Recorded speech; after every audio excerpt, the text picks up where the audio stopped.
Ano nga naman ulit? Ako, sila yung sumunod sa akin. Pero amat ko sa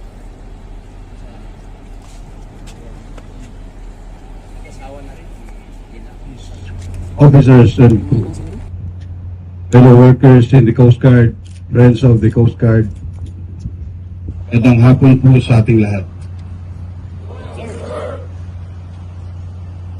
In our life as leaders, sometimes there will come a time where we have to choose between the survival of our troops at sea from the perils of the sea and the attainment of the grander goals of the country. We chose to go because we can. The decision for you to reposition yourself was to ensure that we are able to sustain our ability to secure this part of the country for the long haul.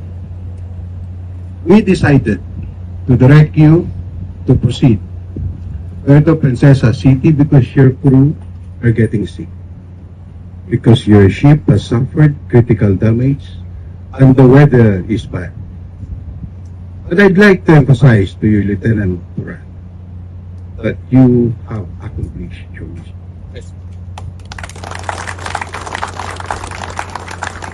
Your mission was very, very clear.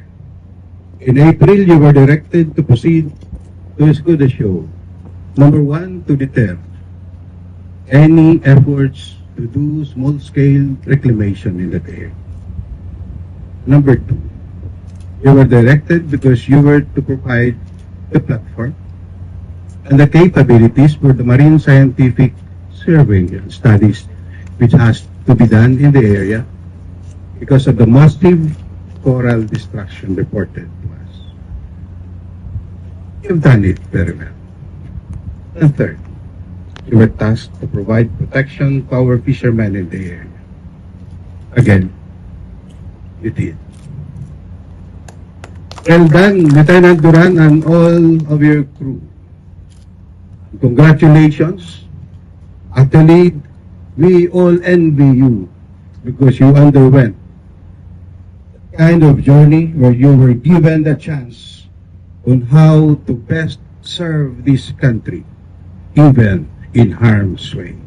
Keep it up. The Coast Guard will never abandon its role to protect what is ours peacefully and legally because we can and we must. Good afternoon, everyone. The sectors of justice as we draw sa You know, Escudo Shoal is a very big swath of area. It is actually 137 square kilometers. Yung lagoon pa lang. yung ganong kalawak. Yes, ganun kalawak din. So anywhere we can exercise our role. Doon na. We will not be there.